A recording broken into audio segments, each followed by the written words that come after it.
Madigan, coming to you from day 2 of my 2022 40-day fast.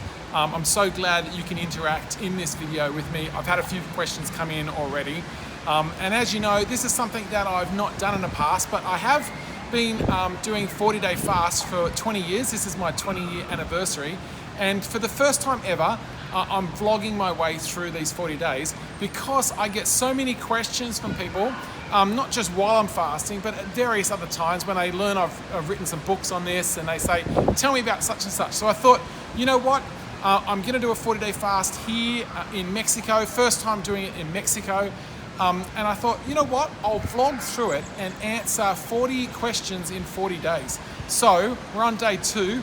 And I thought I'd just go after this question of how do you make the decision and stick with that decision to fast. So I've got a few things that hopefully will encourage you and help you as you're thinking about, maybe you're thinking about fasting, maybe you've never thought about it before. But what I've noticed in the last 20 years is that more and more churches are talking about fasting and calling periods of time of fasting for the church, and I'm really hoping that this can be a resource for you to tackle 40 questions in 40 days around long-term fasting. So jump into today. And today what I want to really look at the idea of how do you make that decision to fast, and how do you stick at that decision to fast? Because by day 2, you start to get really hungry and tired. And you start to doubt. So the first day, you've probably still got a lot of energy from the food the day before, but day 2, you start to get tired and hungry. In Australia, we use this term hangry. It's a combination of hungry and angry. And you start to doubt, oh, what am I doing fasting? This is a crazy idea. So I want to share some things around that, what helps me to get past day 1, 2, and 3 and go long term.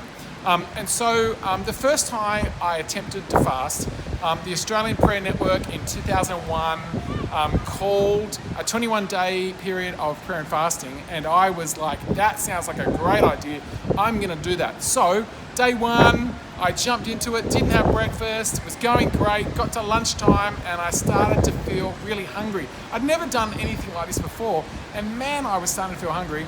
Well, what happened then is I thought, okay, maybe I'll just eat one meal a day instead of just fasting fully. And by afternoon tea time, I was eating everything I could get my hands on because I was just so hungry. And so something that I reflect on now around that process is actually from James chapter 1, verses 5 to 8. I'm just going to read that and say a few things about that. And it says this in 1 James. But if any of you lacks wisdom, let him ask God, who gives liberally and without holding back, and it shall be given to him. And let him ask in faith, not doubting, for he who doubts is like the waves of the sea that's tossed about. That man shouldn't think he'll receive anything from the Lord. He's double-minded, unstable in all his ways. Now, the context in this is not necessarily about prayer and fasting, but it is telling us something about the very nature of God when we ask him and we look for wisdom. So God is a God who really likes it when we say, look, I'm going to make this decision and stick with it. So how does that relate to fasting? Well, it relates to this. When the hunger comes and the tiredness comes, it's really ideal for us to have made up in our minds that we're not going to deviate from the path. So that's something that I find really helpful, being a little bit stubborn almost around making that decision. A couple of other things in terms of our worldview that help me. I think it's really important that we don't just do fasting because it's a good idea. I think you need to get the word of the Lord, or some would say the word of the Lord, or have the Holy Spirit speak to you about what type of fasting. And that does make it a lot more likely that you'll get past day 2, because you're like, it's not just a good idea, but it's actually God speaking to me. Something else that I found really helpful too is thinking about this idea of an experimental mindset.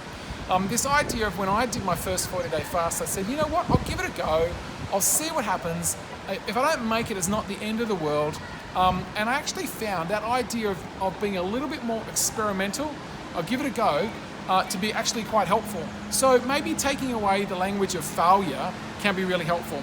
And that is where I've now moved to more of an invitation mindset.